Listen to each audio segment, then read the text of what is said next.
What's happening, guys? 2015 F150, we're at it again. We're getting closer to running E85. That's the goal. In today's video, I'm going to show you a little bit about the fuel pump assembly and what I did. I got a DW440 brushless. If you guys follow my channel, you'd already know that. It's been sitting on the shelf. It's got some dust. I had to wait quite a few months here to get the 36-gallon fuel tank. There's a few parts here: the fuel tank, sending unit, and the stupid heat shield, or not necessarily a heat shield. It's more of a piece of metal that will protect the gas tank because it's right up against the drive shaft. Don't want to tell you what I paid for that because I got ripped off. Got ripped off on the gas tank too. Got ripped off on the fuel pump assembly as well, the sending unit. I tried to shop it around. I went online, got a lot of people saying they bought it from this place, that place, car parts, .com or whatever it is. A lot of different sites I checked out.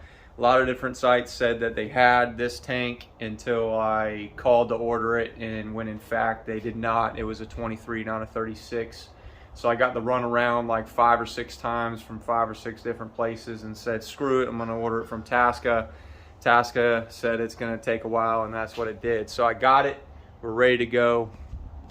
There she is. I'm gonna be working on my back in the driveway again. You guys know how I like to do it. So today's video, I'm gonna break this up.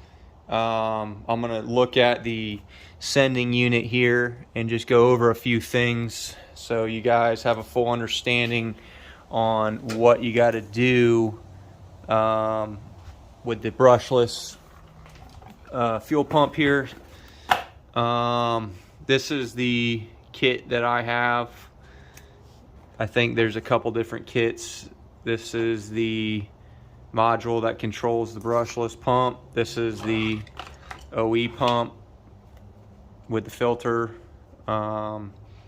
This is the OE power plug harness that goes in right here. That goes right there, and that supplies power down to the pump. So you're going to remove that. This is your wires that come out of this, and this is what we're going to have to wire up in the truck. 3 wires here, power, ground, and your PWM, I think is what it's called, the pulse width that controls the power to the pump there. So we're gonna have to wire that up.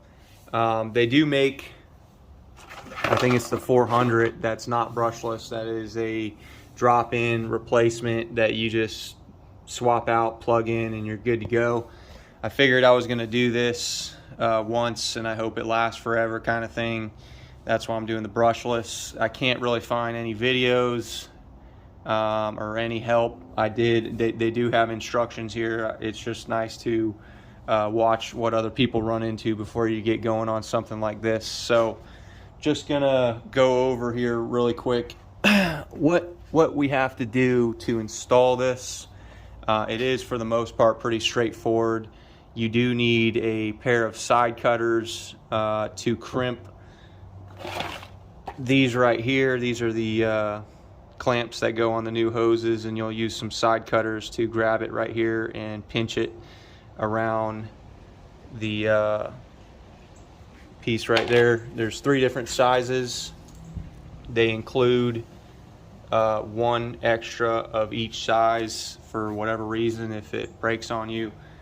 So basically this is the sending unit that I got for the 36-gallon. It's a little bit taller than the 23-gallon, and what you're basically going to have to do is separate these two. You see there's a three points right here that you'll have to push in and pull this out. I'm not going to do that because it's simple enough to just show you right here without doing that. So here's the new fuel pump. I'll show you a picture side by side. This is actually the new fuel pump is a little shorter but a little thicker. So it's once this comes out and you remove the old fuel pump, it's literally just cutting it like the instructions say, nothing different. On the instructions, you'll just have to split it so it opens up a little bit to accept the new fuel pump. There is a filter on the bottom too that you will install, and it's basically just reconnecting the hoses. So they supply these hoses right here. It's very straightforward. Literally, you do have to cut. You can see here I had to cut to get these existing hoses off, and that's why they supply you with the new hoses with the new clamps. And you can see right there how it's pinched on. Make sure they're all the way pushed down, snug. Give it a nice little tug, and you'll you know, confirm that it's on there very well. But it's very straightforward how everything goes in. You have a connector right here that plugs into the pump, and this is the next step. You'll have to install this little bulkhead right here. It will receive our connector over here, and which is literally drilling a hole. It tells you what size hole to drill, and then this is where they recommended installing it. You can install it wherever you want as long as it's not in the way of your connections and it's flat underneath. I'll show you that right there, how it's supposed to look. And one thing they didn't say, but what I did is, you can see right here, I just added some hot glue in this right here where the existing connector for the pump went, and that's because we're going to have to plug this back in, which runs power down to the float switch that tells you how much fuel you have in your tank. So we will need to plug that in, and so it doesn't get shorted out, I just filled that up with some hot glue so it doesn't make contact with any fluid. And that's basically it. That's your assembly. I was kind of intimidated by it because there's no videos, actually, not a lot, there's none, that show this pump being wired up and installed. You basically just have a paper manual, and that paper manual describes what I just told you. So this is a video that you can kind of see. It's easy to do it yourself with this pump. Like I said, I think the DW400 just literally drops in place. There might be slight modification to the plastic, but from what I understand, drops right in place, plug and play, and you're good to go. This is a brushless, and then we have a little bit of wiring to do, which I'll get to when I drop the tank. But this is the assembly here that you have to start with so you can get this ready to go before you begin the project. All right, so we're getting under the truck to wire it up. It's getting dark. You know what that means? Wife's gonna start yelling at me. Okay, so I mounted the module right here, which is directly above the gas tank, to give me enough wire to run up to my spare battery in the back. I'll show you that in a second.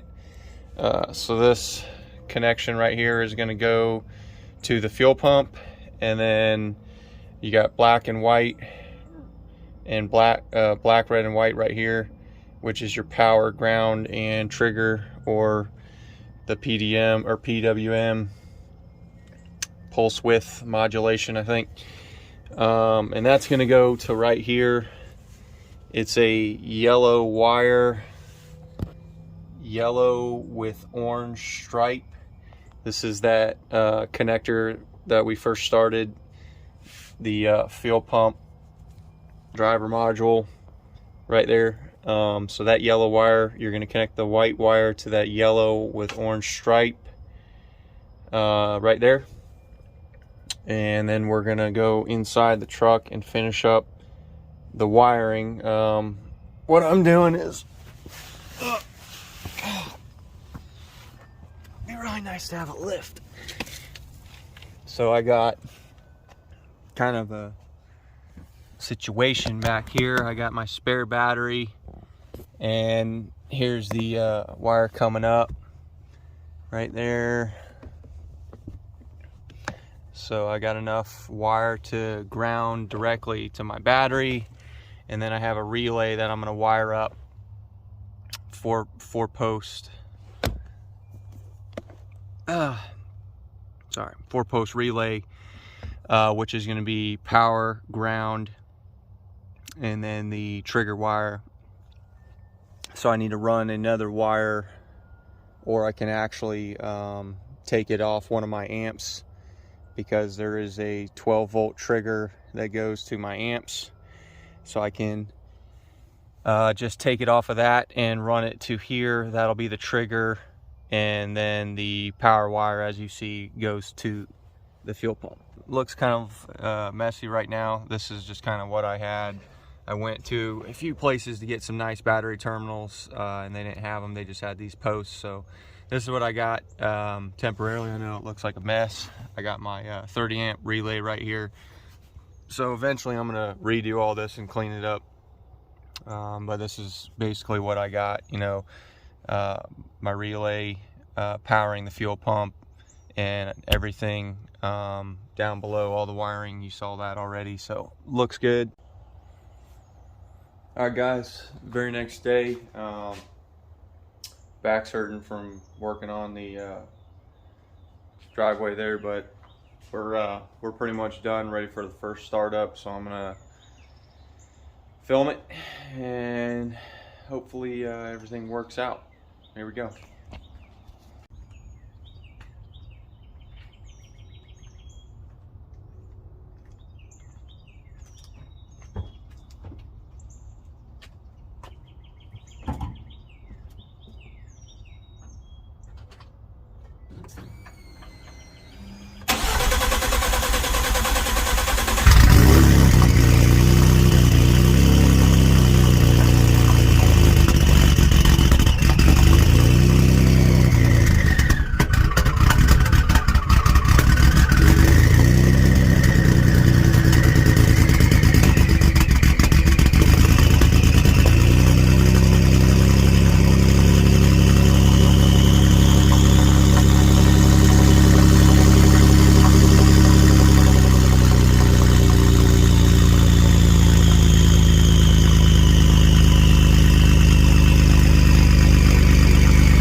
Awesome. I'm really happy right now.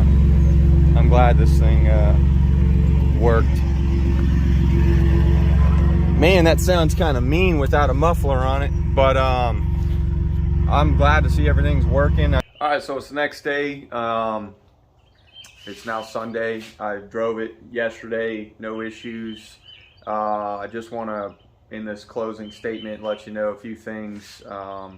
You are going to lose the ability to do a remote start. I didn't really think about it until it was done, but now that it's on a switched power source to the fuel system, remote start will start the truck and then immediately shut off because it's not getting fuel.